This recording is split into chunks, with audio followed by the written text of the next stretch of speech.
Welcome everyone to this vitally important event. I'm Fred Kemp, President and CEO of the Atlantic Council. What you'll hear today is a culmination, you could say, of a year and a half's work. But it's really much more than that, given the experience of our two co-chairs and the vast experience of the community that they reached out to for advice and counsel during this process. This paper, this work, took no shortcuts. There are no cheap tricks. It's a serious analysis of a region whose challenges are inescapable and whose solutions are very difficult to find. I hope you'll find fresh and even somewhat optimistic looks at what can and must be done. At this time, I'd like to remind you all to silence your cell phones. And for those here in the audience and those joining us via the webcast, you can join the Twitter conversation with hashtag ACMEST, hashtag ACMEST. I am so deeply honored to be here with Secretary Madeleine Albright and Steve Hadley, former National Security Advisor, to launch their provocative, insightful, doable, sensible new strategy for the Middle East, which they have developed with many in the region, in Europe, and here in the United States. Let me also take a moment to thank the founding donor of the Rafiq Hariri Center for the Middle East, Baha Hariri, for his general support of this initiative, and Atlantic Council Board Director Rafiq Bisri for his guidance and input throughout the process.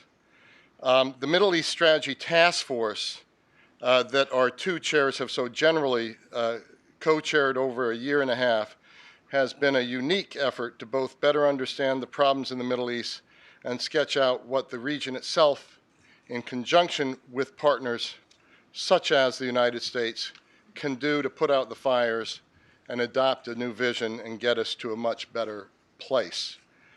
It's a courageous report, and it was a courageous effort. And I think during this time I had the honor to spend a great deal of time with the co-chairs and the amazing Atlantic Council team that worked with them. And they often said that this was one of the hardest tasks they've ever taken on, and given the jobs they've had, that says quite a bit. And no doubt it will be one of the hardest tasks that a President-elect Trump and his administration will have to tackle. To execute this project, the Middle East Strategy Task Force brought together a broad array of regional stakeholders and international experts. It has held 9 public events, 40 private roundtables, in addition to conducting a number of consultations in Tunis, Cairo, Amman, Riyadh, Abu Dhabi, Jerusalem, and Ramallah. In other words, the ideas you will hear about today were shaped by hundreds of conversations with experts, people from the region, officials. In this way, we believe this report is fundamentally different from other reports out there that aim to delineate a new U.S. strategy for the region.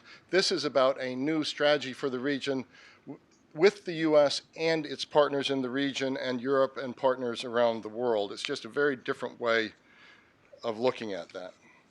The other thing that makes this approach different is that it takes a more comprehensive, longer-term approach to the region, encompassing themes beyond just immediate security issues. We hope that it will be a roadmap and color the way that this new administration will think about approaching the region. We know it will color the way that the Atlantic Council takes on Middle East issues in the future. We see it as very much a roadmap for our own work. So now let me formally introduce our co-chairs and moderator, and then we'll hear from the co-chairs directly about this report and get into a discussion about them and their findings and their recommendations.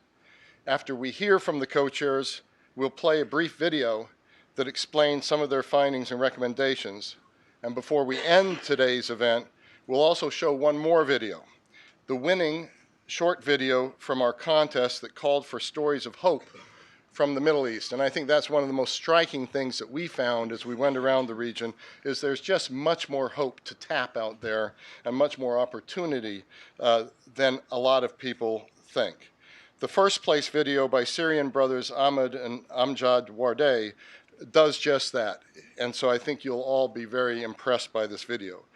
Steve Grand, the executive director of the task force here at the council, will tell us more about the contest and video later on. Now, Secretary Albright requires no introduction, but I'll do it anyway. She was named the first female Secretary of State in 1997 and became at that time the highest ranking woman in the history of the U.S. government. She also served as U.S. Permanent Representative to the United Nations from 1993 to 1997. She is currently the chair of Albright Stonebridge Group and an honorary Atlantic Council board director. She's played an incredible and long-going leadership role at the National Democratic Institute. As an author myself, I commend you all to read Prague Winter, which is one of the most brilliant memoirs that I've ever read. She is an inspiration to many in this room and beyond. Steve Hadley served as National Security Advisor from 2005 to 2009 and is founding partner of Rice Hadley Gates. He also serves as the Executive Vice Chairman of the Atlantic Council Board of the Directors, oversees at the board level everything that we do on strategy. He is also an inspiration to many of us here at the Atlantic Council and beyond. But beyond being a personal inspiration, they also stand for something else that the Atlantic Council stands for. And that is working together across partisan lines to find consensus to tackle the most difficult issues of our time. It's the only way we think things can get done in a tough-minded, pragmatic, results-oriented fashion where sides come together in the interests of the United States and working closely with its friends and allies around the world.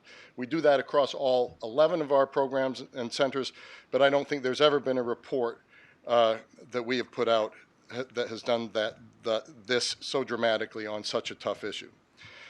Today we also have with us Ayman Mohyeldin from NBC and MSNBC to moderate the discussion with Secretary Albright and Steve Hadley. Ayman has covered the Iraq War, the 2011 Egyptian and Tunisian revolutions, and numerous other stories in the region, and we're glad to have him here to steer the conversation. So let me now give the floor to our Middle East Strategy Task Force co-chairs so they can give a brief presentation of their findings, and I think, Steve, you're going to be going first. No, Secretary Albright's going to be going first. Thank you.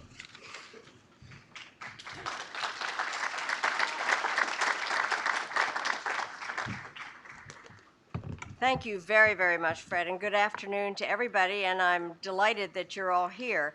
I would really like to say thank you to so many people in a non-perempt kind of expected way, because people really have worked incredibly hard on, I'm so sorry, I'm so short. By the way, I do think I have to say this. It has been just 20 years that I was named, and during the period of great mentioning, it was said that a woman could never be Secretary of State because Arab leaders would not deal with a woman. And what did happen was the Arab ambassadors at the UN said, we've had no problems dealing with Ambassador Albright, we would not with Secretary Albright. So at this anniversary moment, the fact that I'm dealing with a report with a very good friend, Steve Hadley, dealing with the Arab world is kind of an interesting coincidence. So, let me just say, it has been a real pleasure to be able to do this report at the Atlantic Council and with the support of so many different people, and to have the chance to spend time with members of the diplomatic community and all our senior advisors that put so much time into it, and the Hariri Center that really has been incredible, and the Freds. Fred Huff and Fred Kemp, really fantastic. Thank you very much for all the support.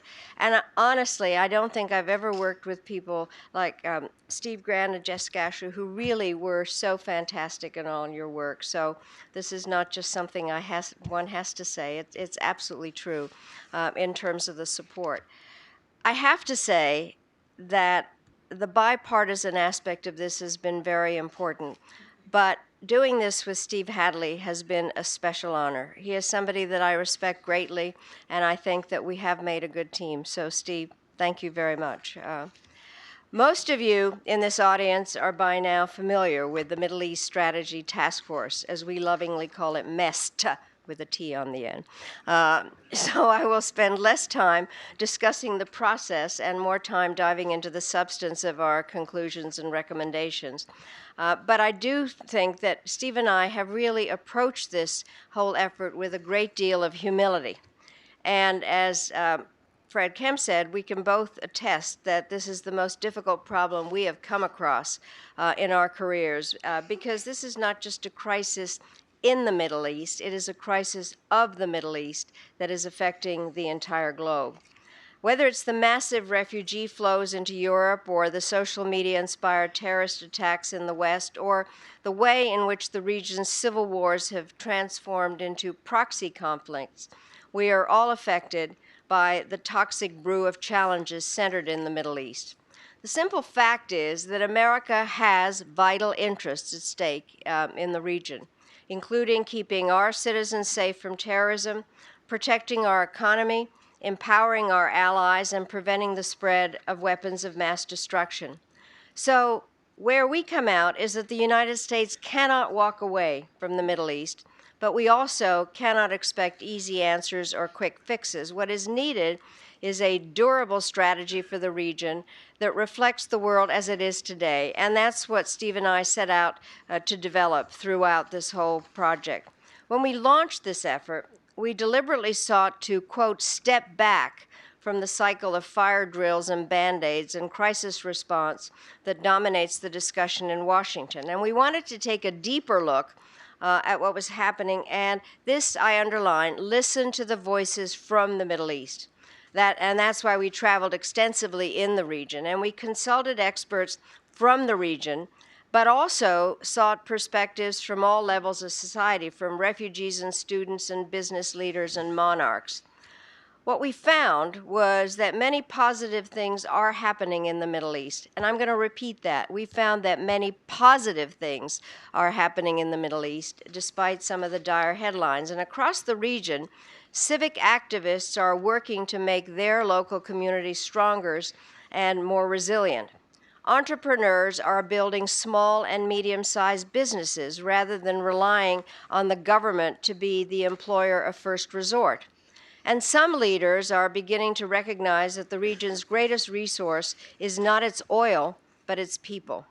What we found in our discussions was a sense of confidence and determination despite all the challenges. And over again, we heard people say, "We are ready, we are shaping a vision, let us lead." But we also heard them say repeatedly that they can't do it alone. There's a genuine desire for outside engagement and a need for outside support, but on different terms from those in the past. And the days when outside powers could dictate the affairs of the Middle East are over. We recognize, and indeed we welcome, that reality. And that's why our report calls for a new strategic approach emphasizing partnership.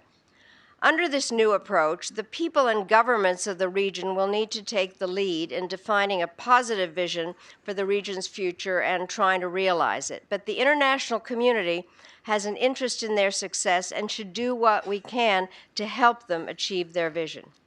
So to that end, our report envisions a two-pronged action agenda with roles for both regional and outside actors.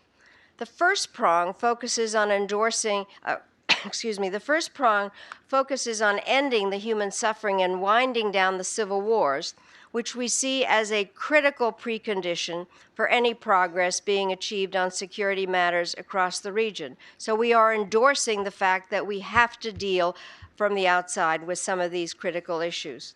The civil wars are opening the door for Daesh and al-Qaeda. They are fueling sectarian violence, causing civilian deaths and refugee flows, and increasing the confrontation between Saudi Arabia and Iran.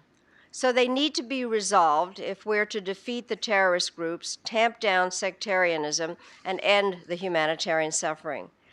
The region has to participate in ending these wars, but our examination of the issues convinced us that outside powers have an essential role to play in brokering an end to these conflicts. There's simply no way around that fact. And in a moment, Steve will discuss specific recommendations on the steps the United States and Europe, working with the region and other external powers, can take to achieve sustainable political settlements. But we recognize that such settlements will not, by themselves, address the root causes of the civil wars, which were largely failures in governance. And for that reason, the second prong of our strategy is vitally important. It puts the burden on regional actors with support from external powers to unlock the region's rich but largely untapped human capital. This is the only way to solve the region's challenges over the long term, but it requires governments to make investments in their citizens and to enable and empower them to bring positive change.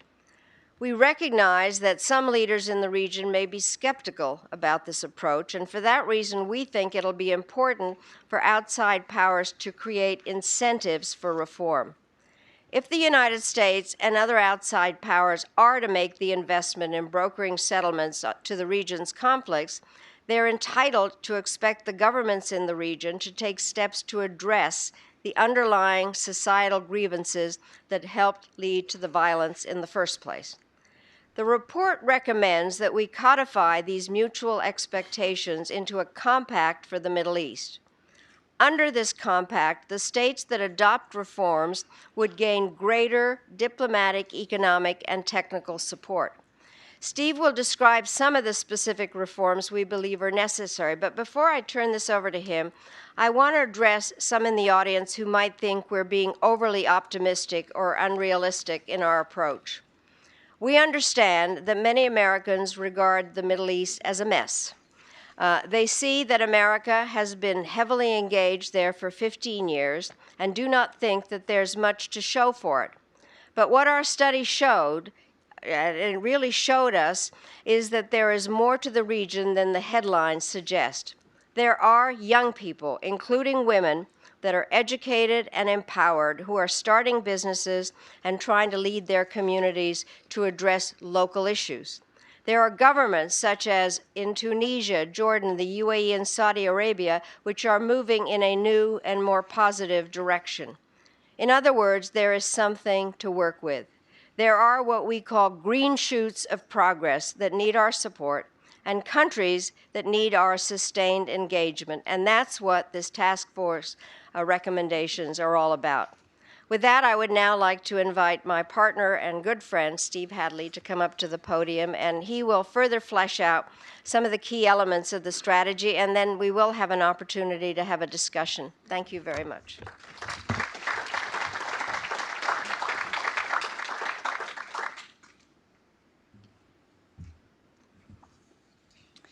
Thank you, Madeline, very much for your remarks. Thank you for your friendship. And thank you for your leadership throughout this effort. It would not have happened without you. Madeline has described the key components of the report. We begin with a new strategic approach that emphasizes partnership with outside powers acting in support of efforts led by and from the region. This complementary division of effort represents a new compact between regional and outside powers. The more countries in the region take steps to improve their governance and the lives of their people, the more support they can expect from the United States and international partners. As Madeline mentioned, we propose a two-pronged action agenda to implement this new compact. And what I want to do, as Madeline suggested, is lay out the elements of this two-pronged agenda so that you can see how we might be able to wind down the violence in the region and how we might at the same time begin now to invest in a more positive future for the region. With respect to winding down the civil wars, it is our view that the countries of the Middle East do not yet have the wherewithal to resolve these conflicts on their own. The United States, working with regional powers and other external actors, including Europe, Russia, and China, must help the region arrange and then enforce sustainable political settlements to the conflicts. Iraq is the first opportunity. As Daesh is stripped of its caliphate and expelled from its territory, the people of Iraq have the opportunity to create more legitimate and effective governance.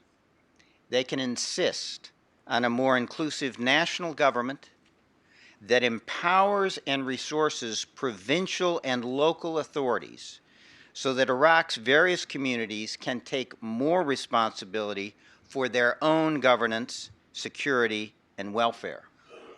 The United States can help by encouraging what we call this new model of national governance and enlisting neighboring states and external powers in support of it. To start to wind down the civil war in Syria will require convincing all parties to the conflict that it is militarily unwinnable. This will require expanding and accelerating U.S.-led military operations against Daesh and al-Qaeda.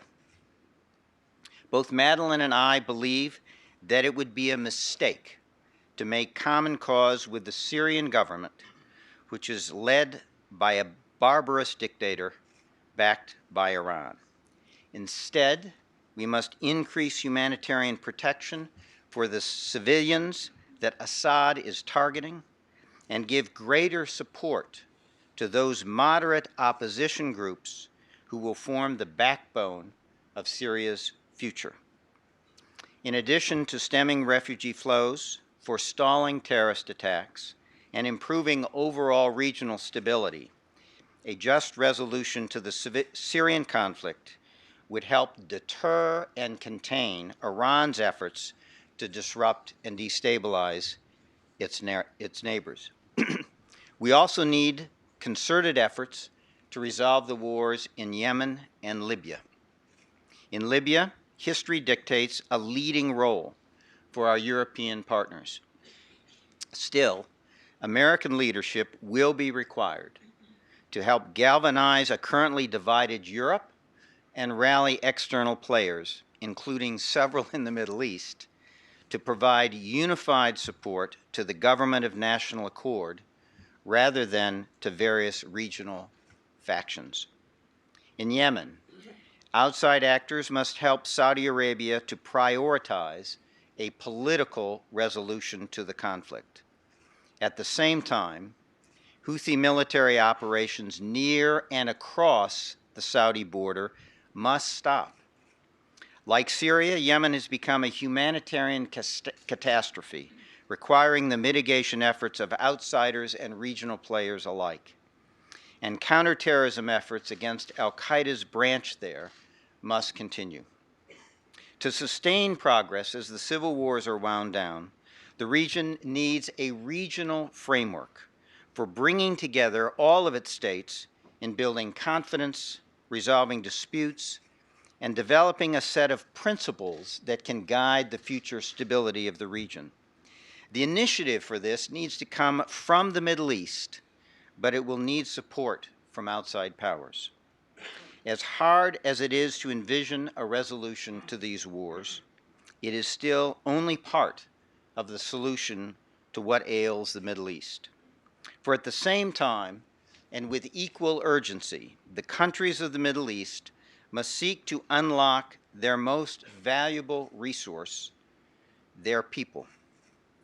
And this is what we refer to as prong 2 of the strategy. It means restructuring educational systems to give the next generation the knowledge and critical thinking skills needed to help build 21st century economies and to resist terrorist and sectarian propaganda. It means big bang regulatory reforms to create an ecosystem in which trade, investment, entrepreneurship, and innovation can thrive. It means governments creating more space for citizens to come together to resolve their own problems and to build better societies. And it means an updated social contract with governments in the region acting more effectively, inclusively, and justly in empowering their citizens to realize their full potential and to win their loyalty To sustain these efforts, we believe the Middle East needs a regional development fund for reconstruction and reform. A set of funds, really, to provide financial support and technical assistance for building new physical and social infrastructure, and to support all elements of society from the national governments down to the individual citizens. The region needs to take the lead in creating and financing these funds, but it is in the interest of the United States and the rest of the international community to match their efforts. So based on what we've heard from the region, that is what we believe is required, and it is a daunting agenda. A new strategic approach based on partnership with the region in the lead. A compact and division of labor between regional and outside powers. A two-pronged action agenda to complement and to implement this compact. A new model of national governance, Big Bang regulatory reform, an updated social contract, a regional framework for security and stability, and a regional development fund for reconstruction and reform. If you take all this together and boil it down, fundamentally, it is a bet on the people of the region and a strategy to empower them.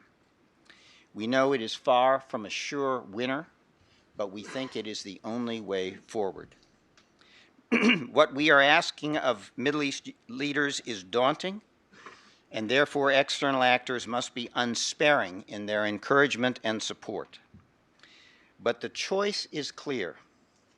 Create a foundation for a new order of enhanced political legitimacy, or succumb to unending crisis, instability, and terrorism. Either empower citizens or watch power devolve into the hands of criminals and terrorists. States that do not find a way to give a role to their citizens will force those citizens into the street or into the arms of the terrorists. This is an outcome that would satisfy no one, including the incoming administration. Obviously, the President-elect and his team will need to grapple early on with what to do with the Middle East.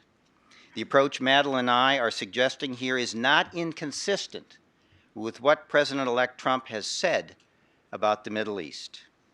It prioritizes destroying Daesh and al-Qaeda, as he has. It does not require a massive military intervention with large numbers of ground forces. At the same time, it will help check Iran's hegemonic activity. And it recognizes that U.S. allies in the region must do more for themselves.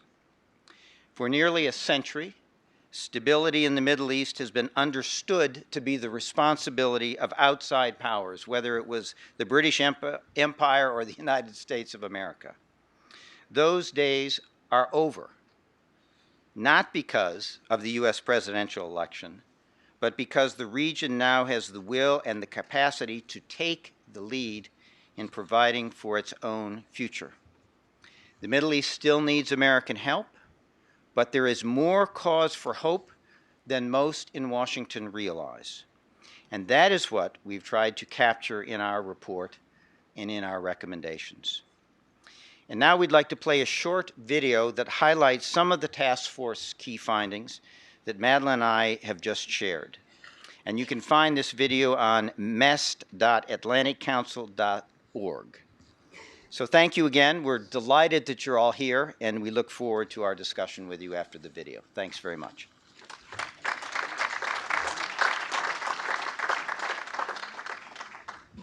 One of the most important resources in the Middle East and North Africa is the region's youth. The region is experiencing a demographic youth surge that, depending on how governments respond, could present a liability or an exciting possibility to shape a new generation's future. It's true that youth unemployment is a major concern in the region. Combined with stagnant growth, a skills mismatch between job seekers and the private sector, and government regulations that push many into the informal economy, the challenges facing youth are daunting. But despite the current challenges facing youth, there is reason for hope. Young people in the Middle East are eager to make their own success. Challenging stereotypes of Arab youth seeking cushy government jobs, many aspire to start their own businesses and launch civic initiatives. The region's youth are entrepreneurial, highly motivated, and actively engaged in trying to build a bright future. Still, these young people need more help realizing these ambitions.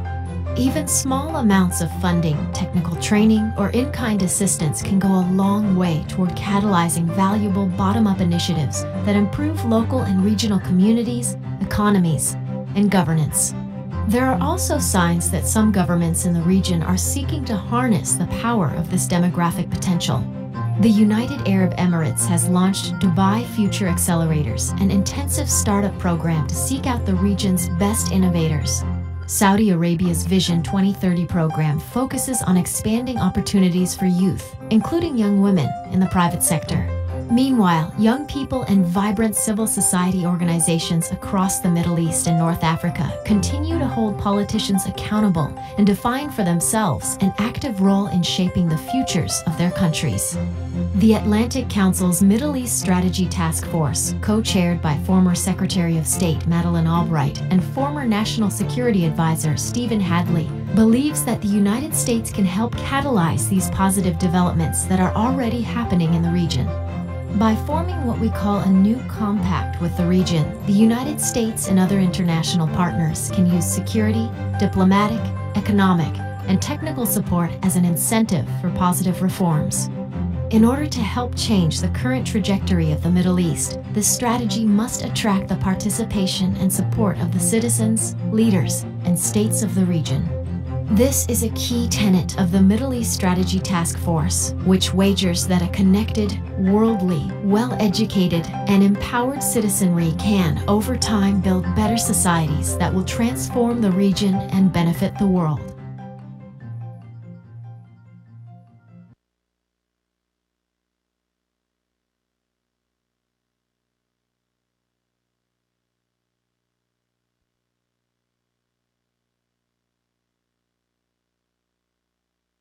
Who has spent the better part of the last 15 years covering some of these conflicts and revolutions that are unfolding in the Middle East. And if any of you are wondering about my beard, I'm not going overseas anytime soon. In fact, it's the last day of November, and I've been participating in some cancer research, so raising this beard for some good fun. So just to, if there's any doubts in here. I'd like to invite Madam Secretary and Stephen Hadley back on the stage so we can begin this discussion.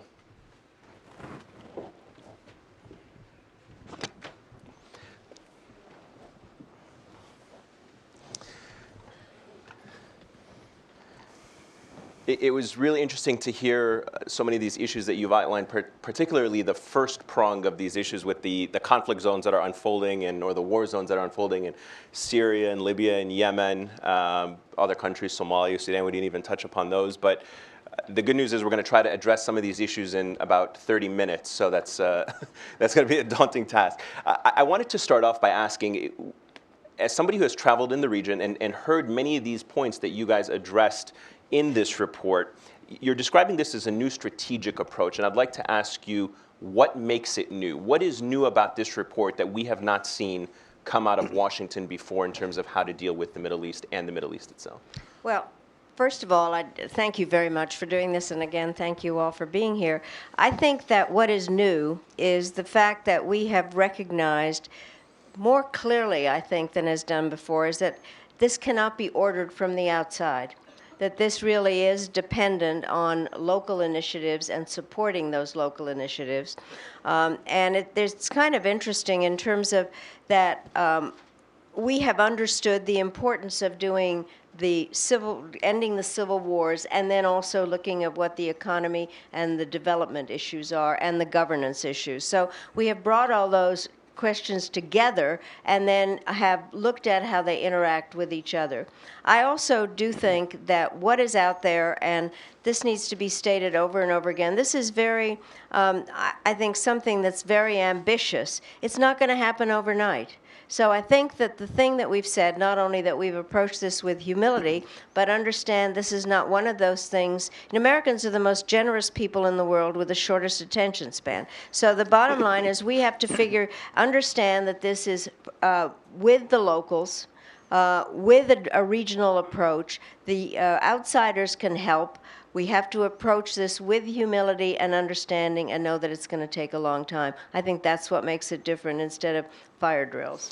Stephen, one of the points that you were talking about was that the U.S. has been engaged so much in the Middle East for the better part of the last 100 years. There are some who say the U.S. should cut its ties, retreat a little bit from the Middle East. It's a mess. It's not something we can fix. It's not something we can solve.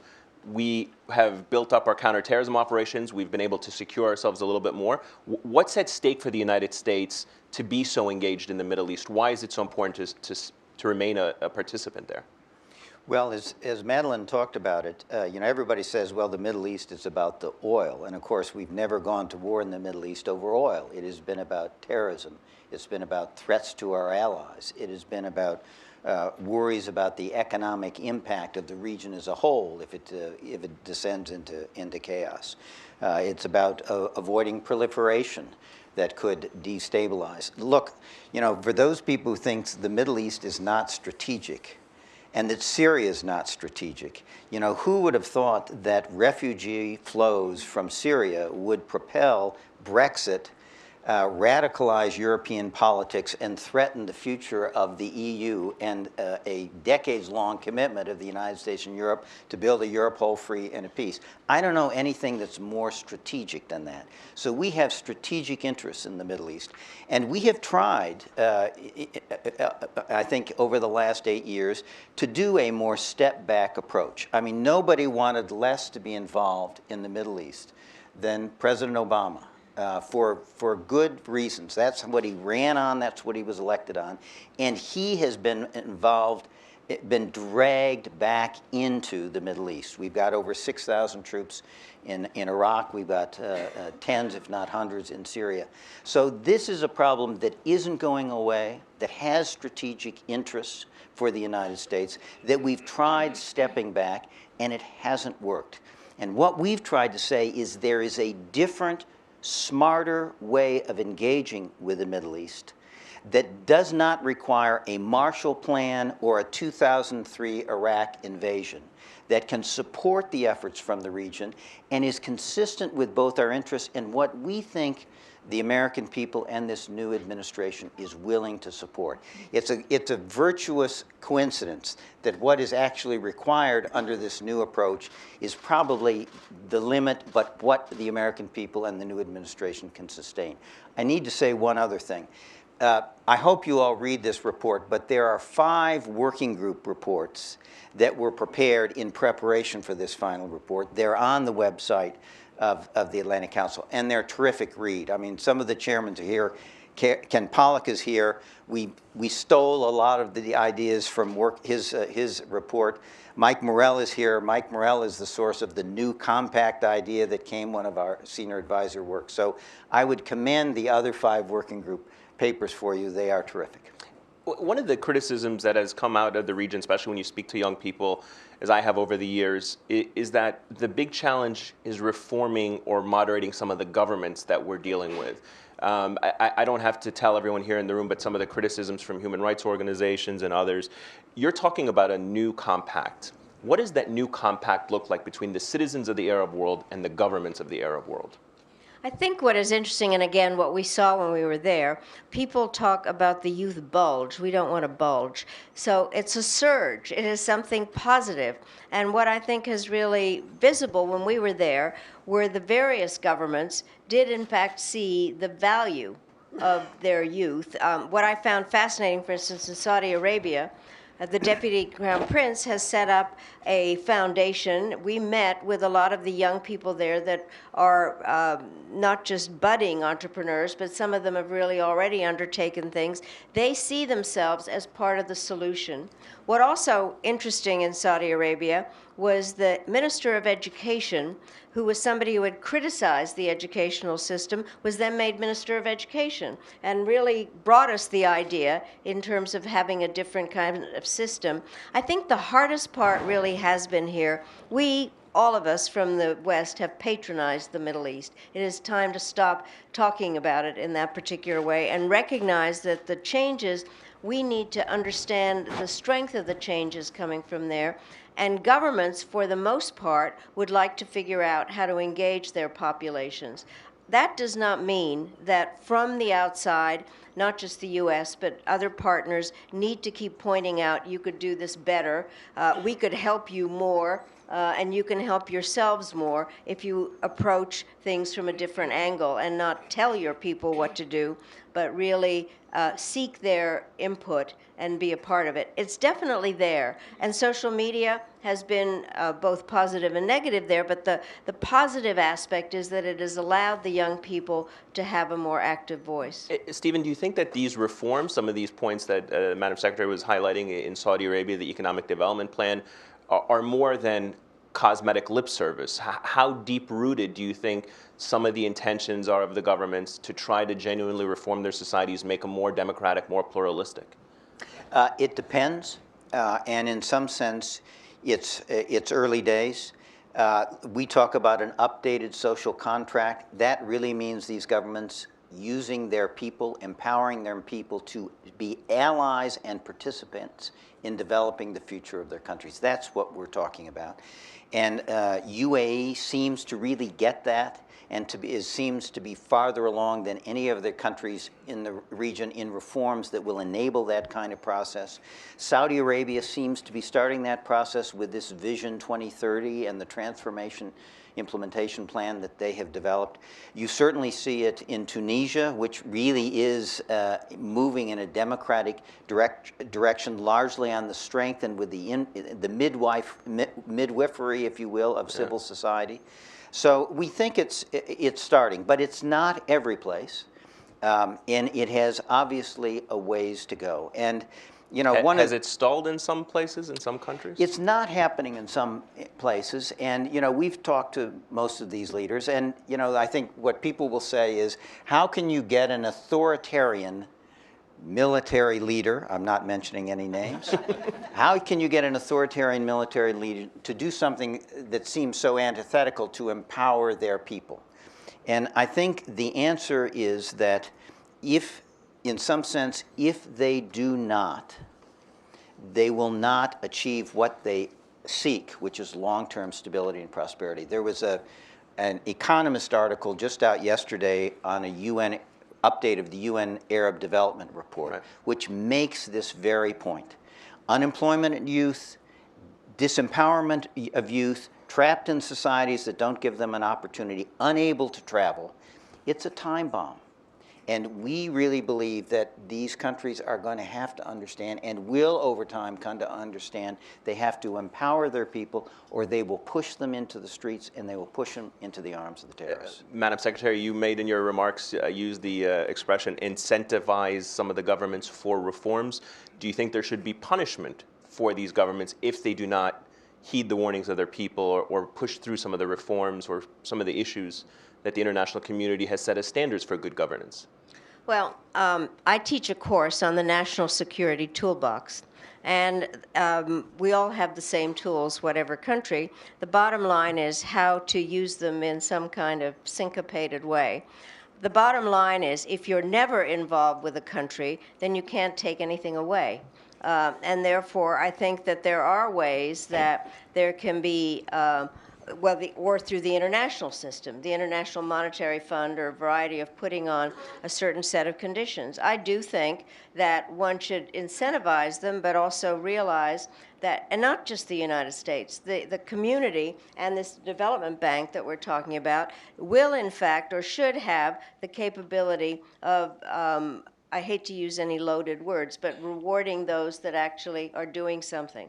I also think it is a huge mistake not to say what we think, all of us. Steve very clearly said that Assad is somebody whose barbarous ways of behaving makes it very difficult to deal, in fact, when we know that a political settlement is important. But if all of a sudden we kind of think that, okay, well, it's all right, then we undermine our own set of principles that then would incentivize in so many ways these people that, the young people, and by the way, we have also said that refugees are not just a burden. They can also be a very important kind of resource for the societies in which they live. So I think we have to tell it like it is, but at the same time be supportive of those within the system that are willing to change.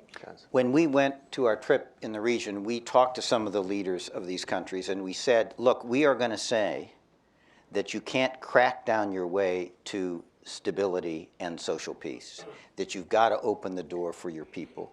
And we are also going to say that those countries that adopt those policies should be rewarded by the international community with financial assistance, technical support, and the like. Not because we're punishing those countries that don't, but because those countries that don't will quite frankly be a bad investment. And we want to invest in those things that we are convinced are really the path to a more stable, secure, and prosperous Middle East. This is not about punishment. It is to reward and enable the kind of behavior that we think is going to lead to a more stable Middle East. If we can, a little bit, not relitigating the past, but as officials who have served in the U.S. government, what mistakes has the U.S. made in its policies in the region? But by the way, one of the things that we decided is that we would not blame each other for the past. I've had a harder time with that. It's hard to talk about the Middle East without American involvement, mistakes that have been made in the past. But what can we take from this report for us back here, for policymakers coming into the new administration and what have you, and what can we learn about what we can do different? Let me just basically, I'm not trying to avoid answering this, but I worked for a president who read a lot and who assigned books to us. So one that President Clinton assigned to me was called The Peace to End All Peace by David Fromkin. Yeah. And the past is what has definitely haunted the whole area. And the short version of the book is that the modern Middle East was created by the British and French bureaucracies lying to each other. And from then on, different ways that we were telling them what to do. I think that's part of the mistakes that have gone on. And what we've been trying to figure out, and we've spent a lot of time talking about this, is how we can be supportive without being bossy. I think, without telling them all the time, you're doing it wrong, you're doing this wrong. We've learned, I think we have actually learned a lot from the mistakes by not understanding fully what is going on in the countries and thinking that we can march in and solve everything, or pick the leaders, or we can help them design their regulatory system, but we can't say do it the way the Americans do. And I really do think the past has been very long and filled with mistakes, certainly before World War I, but from World War I on, and we are all paying for the mistakes that have been made over those 100 years. Stephen, I'll give you a chance as well to... Well, I think the strategy laid out in the report reflects what we've learned. First thing we did was we spent a lot of time trying to hear what the Middle East was saying so that we had some ground truth of what the expectations were of the region. I think what we found is that there's a lot more to work with than we thought, and that's the message we have for Washington. There's a lot more going on than is present in the Washington debate, and it gives us something to work with. But it also allows us to, I think something we've also learned from the past, the local countries and peoples need to own it. It has to be their vision, and it's going to stand or fall on what they do to rebuild their own countries. We cannot, nation building is flawed in this sense. You cannot build another nation. The people and institutions of that nation are going to have to build it themselves. That's what we've learned. And the question is, can we have a strategy that enables and empowers that effort so the people of the region can build those I have to say, this is almost like the first time I've heard somebody in Washington say they want to bet on the people of the Middle East. That in itself is somewhat of a paradigm shift for Washington, D.C. I'm curious to get your thoughts based on this report, based on your findings. What happens when the will of the Arab people comes in contrast with the United States on issues of security, on issues of military involvement. That was an issue that was in the report. Enabling U.S. military operations is a cornerstone of American foreign policy.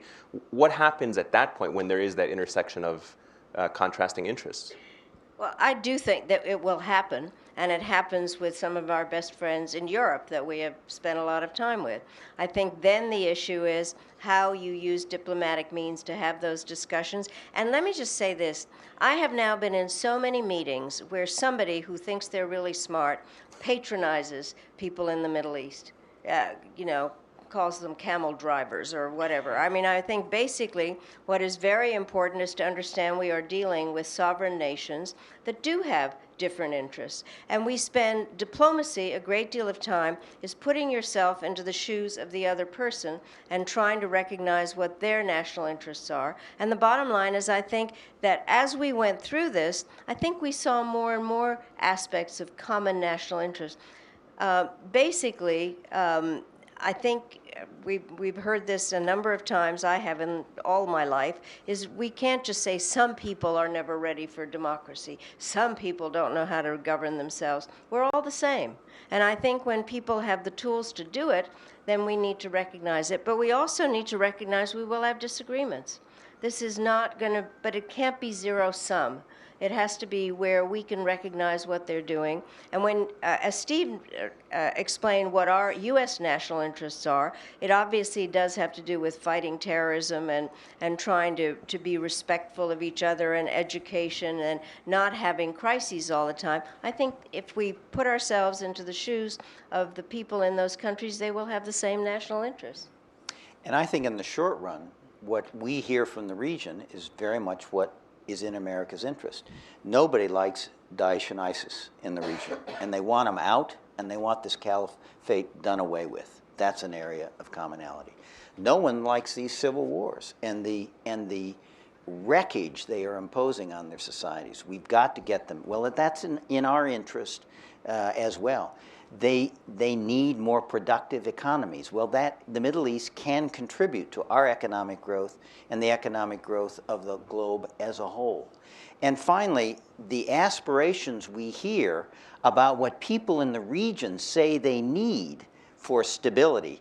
There's some polling data in the report that even those people in sort of the most sectarian countries like Syria and Iraq say the number one problem is the lack of inclusive governance in which all participate. Well, that's very much consistent with American principles of how you build an inclusive and sustainable social order. So if you look at the agenda in the Middle East now, we're all pulling in the same direction. And down the road there'll be differences, and we will resolve those differences in the same way we resolve the differences we have with our closest allies. But fundamentally, what the region is saying they want is very much consistent with what is in American interests. Hey, I'm going to open up to questions on the floor in just a minute. Just one or two more quick questions, and then we'll open it up to the floor for the rest of the discussion. I'd like to ask about two important issues in the Middle East, Iran.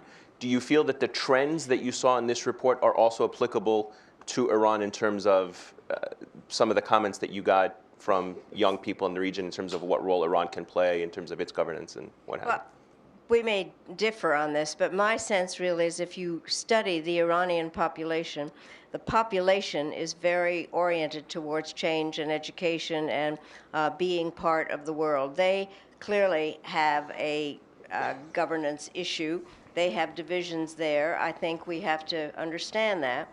I do think that, from my perspective, the Iran nuclear deal is a very big deal because, in fact, it talks about common interest, or it's based on shared national interests in some way, and I think that's why we need to pursue it without, in fact, leaving out completely Iranian behavior in other places. But everything that I've heard about the Iranian population is, in fact, that they are forward-looking. We have a tendency to miss signals. In 1998, when Khatami was elected, I spent a lot of time on this. They missed signals that we were sending. We missed signals from them, so we need a better dialogue. Stephen? I just would say that if the kind of change we're talking about really takes root in places like the UAE and Tunisia and Saudi Arabia and Jordan and elsewhere, and ultimately begins to take root in Egypt. The Iranian people will be watching. And I think that kind of progress will give hope to the Iranian people that in their future at some point they will have an opportunity to take more responsibility for the future of their country. In some sense, it'll keep hope alive in Iran. And final question to both of you on the Israel-Palestinian front. Obviously, it's always been a cornerstone of U.S. Engagement in the region, but also one of the biggest grievances that continues, that it has not been resolved yet among Arab youth particularly. Did you get a sense that it remains a central issue for young Arabs across the region, or has the Arab world shifted beyond that particular conflict being resolved? Well, let me say, interestingly enough, we did not spend a lot of time discussing that, but what is clear, having spent some time on this, is that basically there are those who believe the Israeli-Palestinian issue is central to everything that's ever gone wrong in the Middle East. That is not true, nor is it seen that way. It has to be resolved for its own purposes. But I think that it was not kind of central in terms of clearly in some of our discussions, I just know that people say, well, it's all the fault of what's happening in the Israeli-Palestinian issue. That was clear that it was not, that it has to be resolved for its own purposes. Can I just say, yeah. I don't want you all to think that we have gone kind of idealistically crazy and that everything will be fine.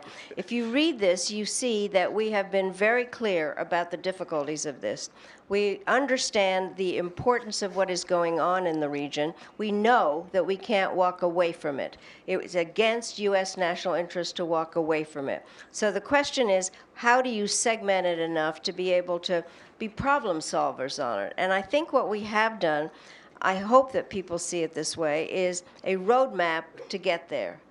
Now we have to make sure that the roadmap is taken out of the glove compartment and that there really is a look as to how it can be followed. And I'd just say one thing. For some of you who know me, you may be surprised that I would support the findings in this report. You know, I've spent my whole life in government doing top-down stuff, you know, geopolitics and all the rest. And one of the things I've learned since I've left government, a lot of it from the U.S. Institute of Peace, where I chair the board, a lot of it in connection with this, is the power of the bottom up. And the power of people to be participants in their own future. And I was sort of dragged kicking and screaming to conclude that this really is the way forward for the region. It's got to be top down and bottom up, and that's what we tried, and as we say at USIP, from the inside out. And that's what we've tried to capture in this report. I was actually going to ask you the final question, but you already answered it, which was, what would you, based on what you've learned in this report, what would you go back and tell your former self as National Security Advisor? You made a lot of mistakes. I didn't say that. I did. All right, we'll go ahead and open it for questions. We'll start from the front and work our way back. Go ahead, right here, ma'am. Yep.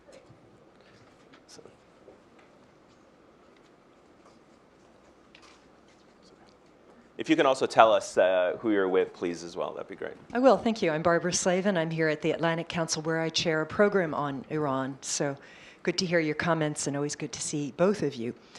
The question is about public diplomacy and in particular things like the International Visitors Program, the kind of people-to-people diplomacy that the United States has been famous for.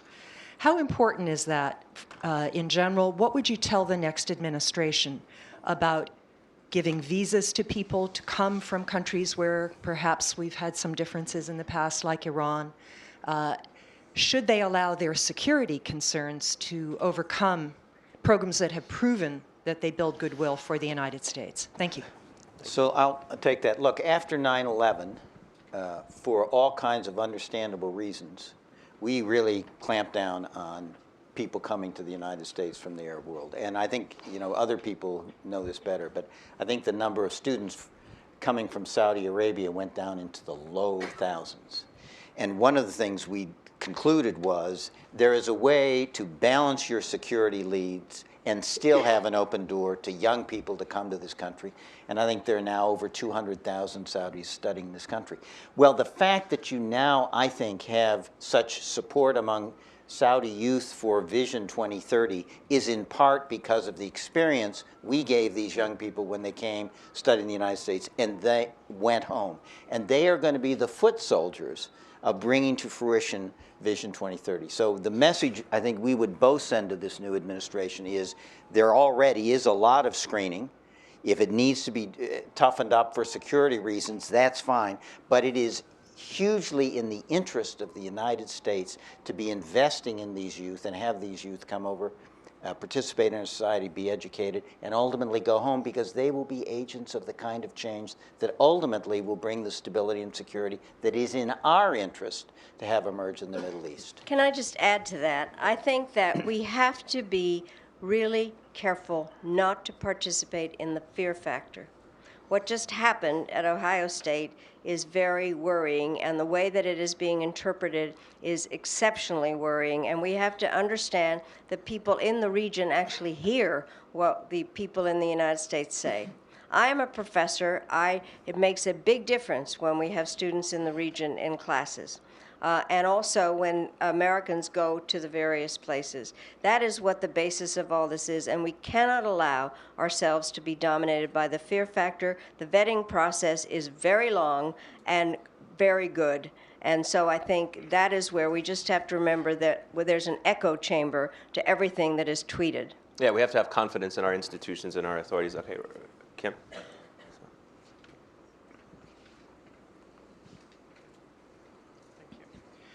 Good afternoon. Kim Gattas with the BBC. Thank you very much for this report and this event. It's heartening to hear, Madam Secretary, what you just said about the Middle East or the United States having often patronized the Middle East. I think it's an overdue recognition that we in the region do have a part to play in advancing our own future.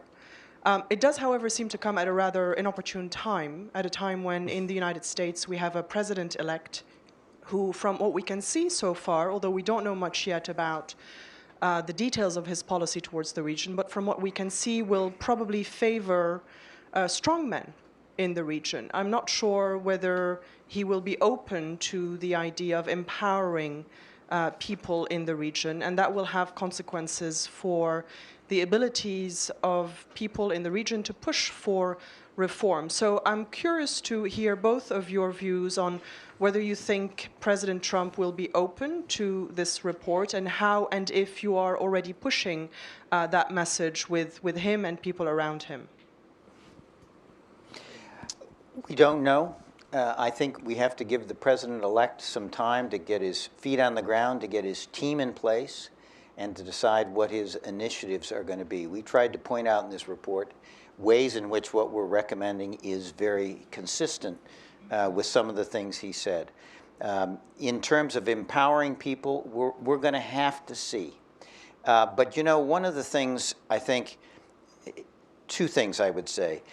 Presidents have preconceptions, but events matter, and events drive them. And events are teachers sometimes of hard lessons. So he will have some preconceptions, and then he will put them into practice, and events will tell. And as I say, events, I think, will have the effect of driving him in certain directions. Second thing is, the United States can do a lot. Certainly, for the top-down resolving the civil wars, I think our role is going to be essential. We can do a lot to support the prong two, the second set of things we talked about. But the future of those really are going to be in the hands of the region. And you know, you say it can have an impact, but you know, this is a two-way street, and the region has said they want to step up and take leadership, and I would say, do it. Do it. We will hope that the United States new administration will support you, but don't wait. Your future, you've got to take your future in your own hand. One last anecdote, if I can say, a lot of people, one person who heard some of our views came up to me and said, well, have you talked to the Saudis or the folks in UAE about whether they're willing to surrender power to their people in the end of the day, or it's all this window dressing? And we had one meeting with a minister who said, look at the demographics, look at the youth, look at what they are demanding. We have started a process, and we understand that the destination of that process is that our people will have more of a hand in resolving our future. The demographics are going to drive us there. That's why I say, facts are going to drive policies in some of these areas. Can I also say, I think that what is important is the government is not the only actor in all of this. Right. And the private sector can play a very large role. The educational institutions, and also no longer doing track 1 as I used to. I'm very much into track 2, 3, 4, and 5. And there are any number of other ways to have these relationships, and I think that is something that people should feel encouraged about. Right here, this gentleman here. We'll take a few more questions on this side, and I'll come to this side of the room as well. Go ahead.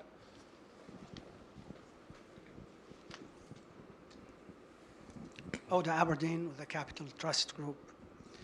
The major issue, as I see it, it's jobs, jobs, jobs. As the population increases, that issue becomes more and more difficult. The region has a lot of capital. There's a lot of liquidity. Yet, the region has not created jobs. I just came back from China. In 1978, the per capita income in China was $155 a year. Can you all hear him? Could you raise the mic up? I said the per capita income in China in '78 was $155. Today it's above 7,000. Yeah. In the Middle East, it's the reverse. You talk about it's not only for the government to inject itself and reform, but if you look at the private sector, in the final analysis, the private sector is dependent on these governments. Okay. Therefore, we need to create new entrepreneurs. And to be an entrepreneur, you have to go beyond the culture of trading. You have to go into the culture of taking risks. The banks in the Middle East are loaded with cash, but if you want to go and start a venture capital... Sir, thank you very much. We want to get to some of the questions. Your point is very well taken. Thank you very much. John Gannon, go ahead. Sure.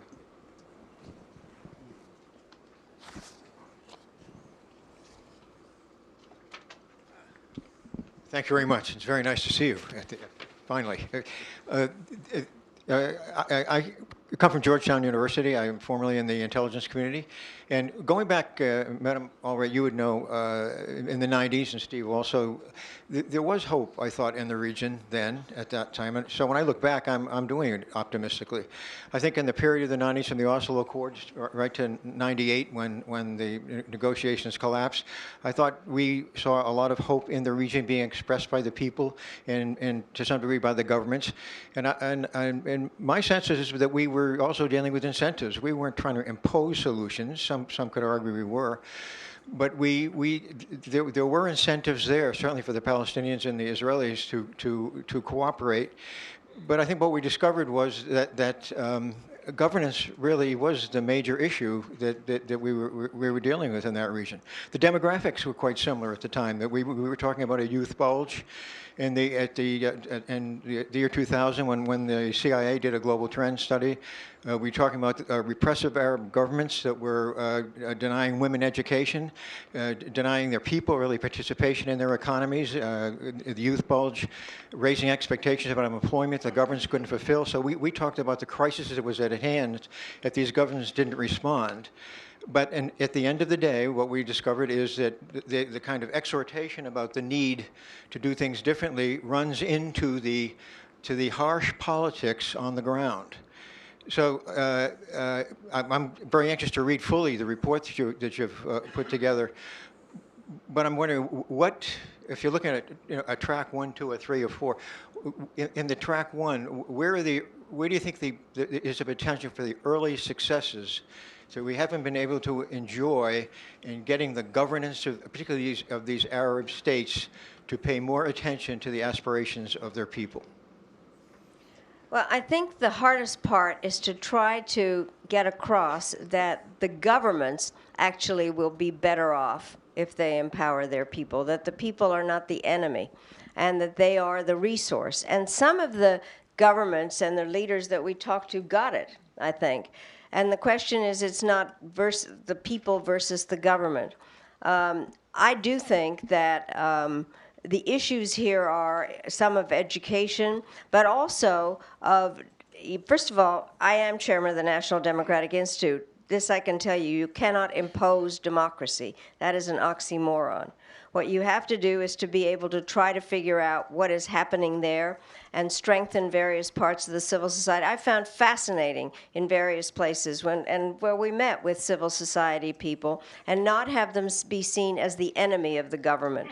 And those governments that are succeeding are those that, in fact, are able to see the strength of their people.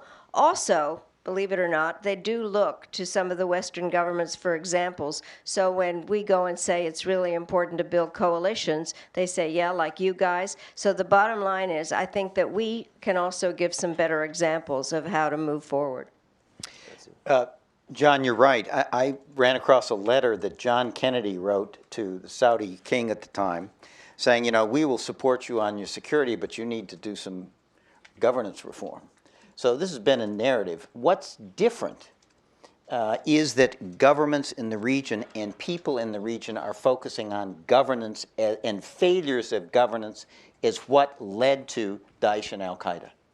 And therefore, the conclusion that you've got to remedy the governance if you're going to be rid of Daesh and Al-Qaeda over the long term. That's what new. The people get it.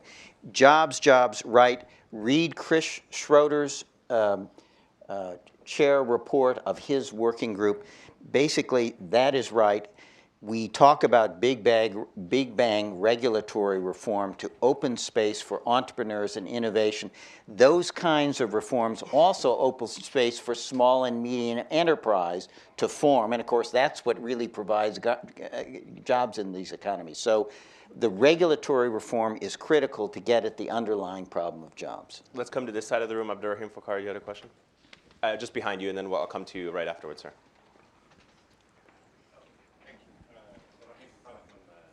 First of all, between your excess facial hair and my lack of follicle hair, we can get towards some Arab balance here. Question about specifically what you said about Syria, Mr. Hadley, the repercussions on Europe as you described them, the extent of Russia's involvement in Syria. Why should people in the region listen to what you've just said and say, yeah, what they're saying is still relevant? Well, people can listen or not as they see fit.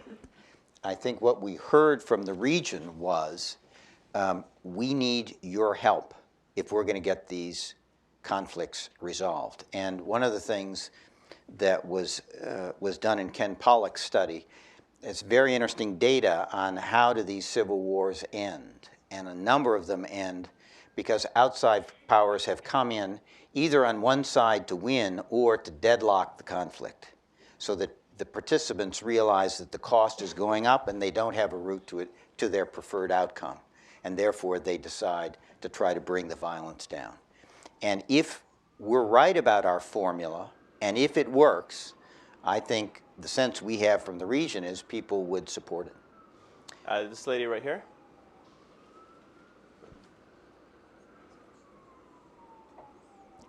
Thank you, Atlantic Council. I'm Faye Moqtadir. I'm a member of Atlantic Council. Madam Secretary, it's an honor to have you in here.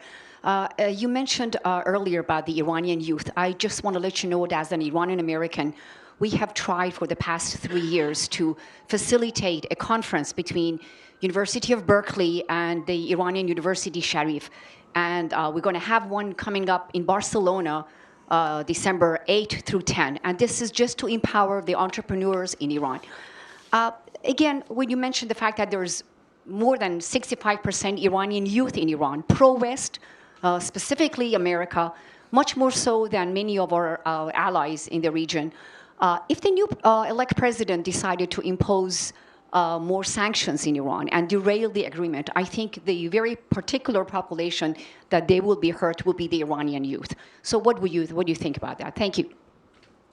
Well, I think that first of all, I've made clear that I think that the agreement is a good one and worth pursuing. I think that we have to be careful in terms of just punishing without knowing. I mean, from what I have read, the IAEA, as it notifies the Security Council, points out that there are a couple of problems on heavy water on the reactors. They mitigate that. They take care of it. I think we have to. It is an agreement that has a lot of eyes on. And by just loading up to put on sanctions, for me, as far as I'm concerned, is not useful. The question is, frankly, the following, and I go back to my toolbox, is whether if Congress threatens to, whether that's kind of a spurring on a Damocles sword, but doesn't impose them. But I do think that we should be looking at the behavior and decide that it is a good step forward, specifically on the nuclear issues, but also as a way of opening up. And I just want to say one thing. In '98, when we were going through our ways of trying to deal with the Iranian government, I often tell this, but it is worth telling the story. We did not know who was who.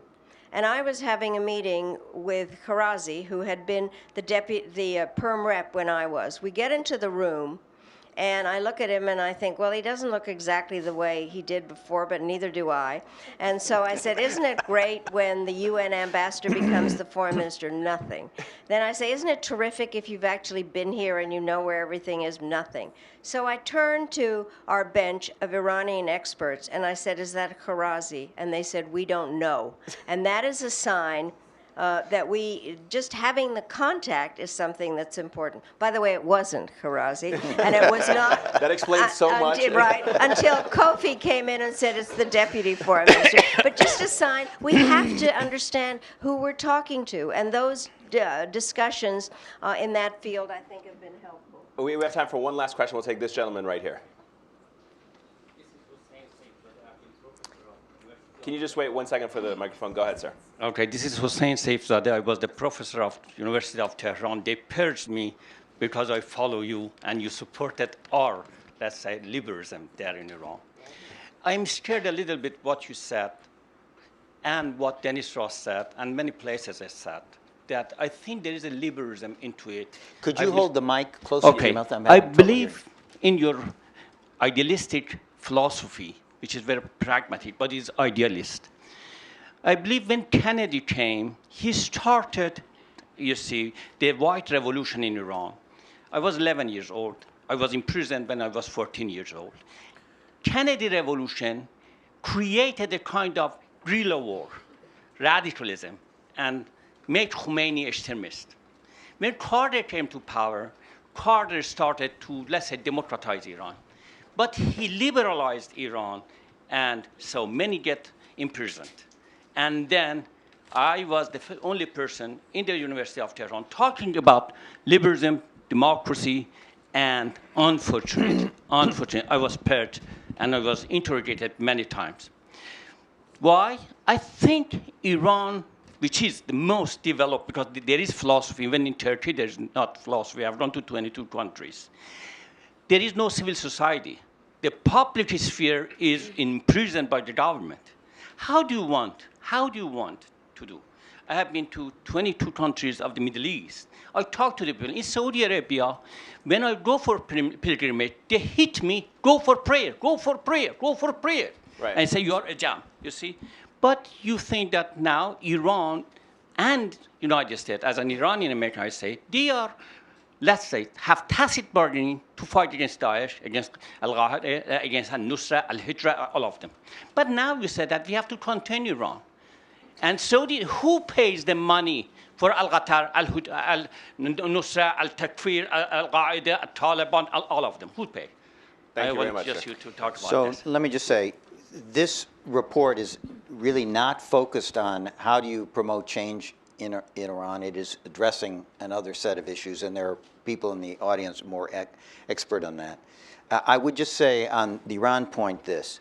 I was not a big enthusiastic supporter of the Iran nuclear deal, but I think that even critics of the regime, of the deal, are concluding that tearing it up is not the right course for the United States.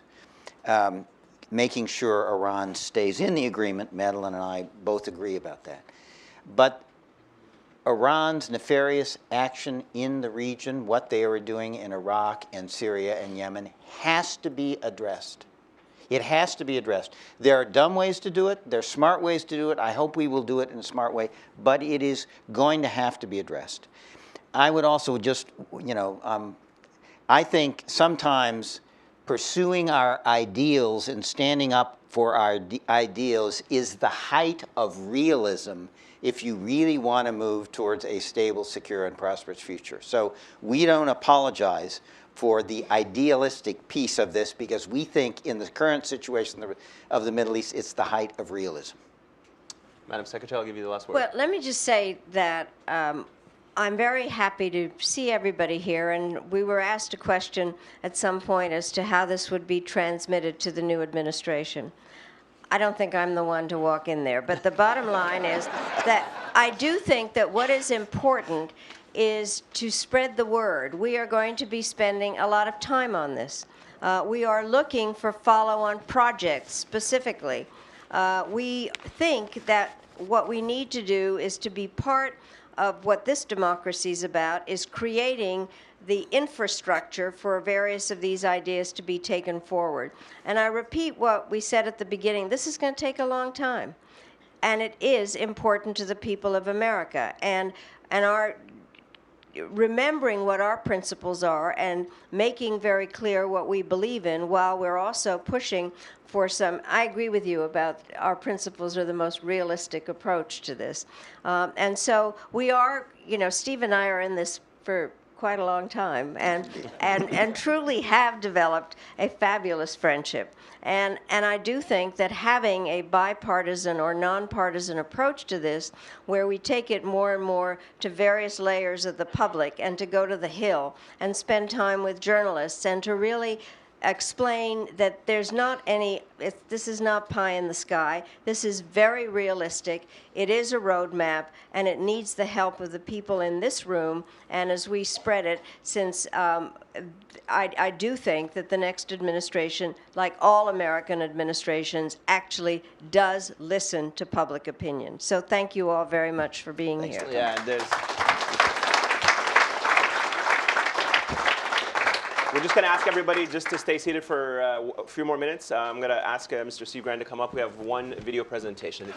Madam Secretary and Stephen Hadley, thank you both very much. Thank you.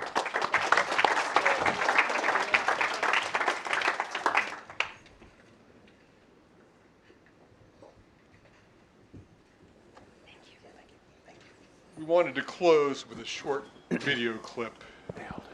As you have heard, we tried to highlight and report some of the many positive things that are often missed happening in the Middle East by Western observers. With that in mind, we organized a video contest. This is, after all, the age of social media. We organized a video contest and encouraged individuals and organizations in the Middle East to submit short YouTube clips about things they found inspiring. You can find some of the best submissions featured on our website, which is mest.atlanticcouncil.org. We wanted to play for you now the prize-winning video, which was produced by two Syrian brothers, Ahmed and Amjad Warda.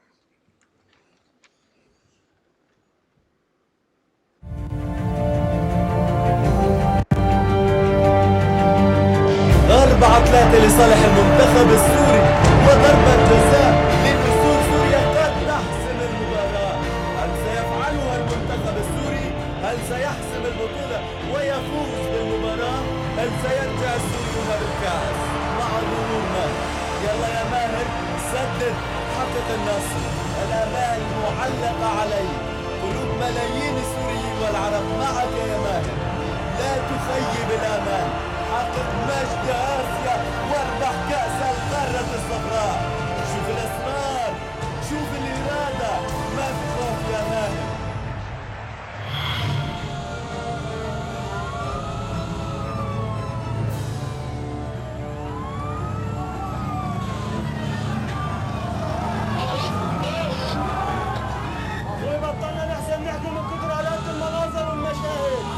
1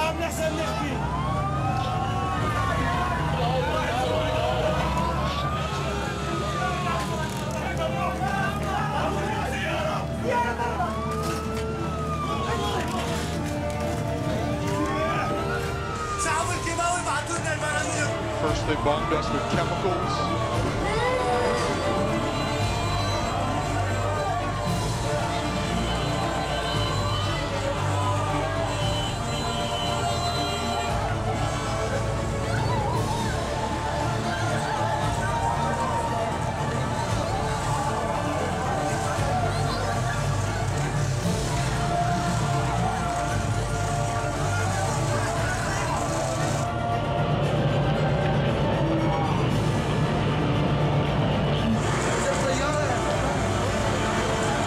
Look out, the plane's back.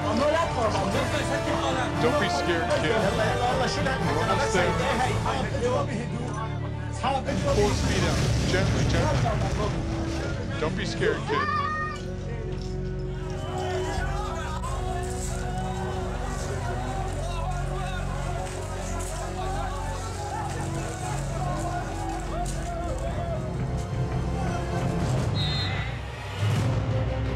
ويتقدم ماهر And here goes Mohammed.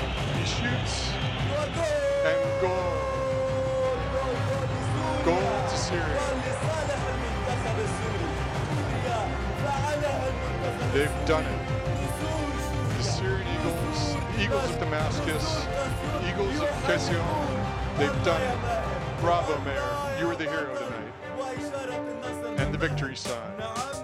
Yes, they deserve it. They'll be rejoicing in Syria for sure tonight.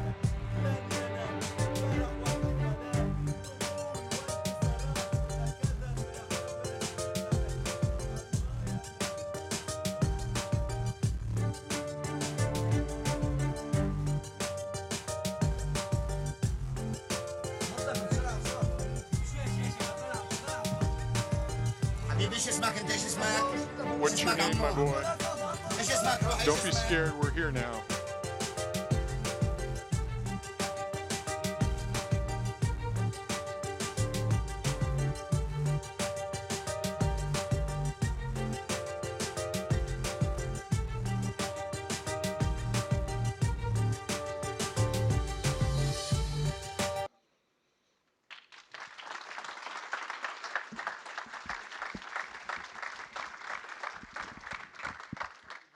We apologize for the visuals on that. For those who were not able to see the subtitles of that, I would encourage you to go to the website best.atlanticcouncil.org to see it in its entirety. Before we conclude, we would encourage you to take a copy of the report if you have not done so already. And as the co-chair suggested, please spread the word. Finally, I would ask you to join me in thanking first our moderator for today, Ayman Mohideen.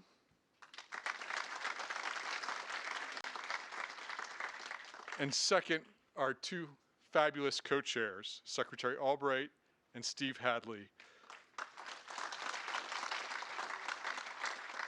They have both given us hours and hours of their time over the last 18 months to produce today's report and to bring us all together for this event. So thank you to them as well. Thank you again, everyone, for coming.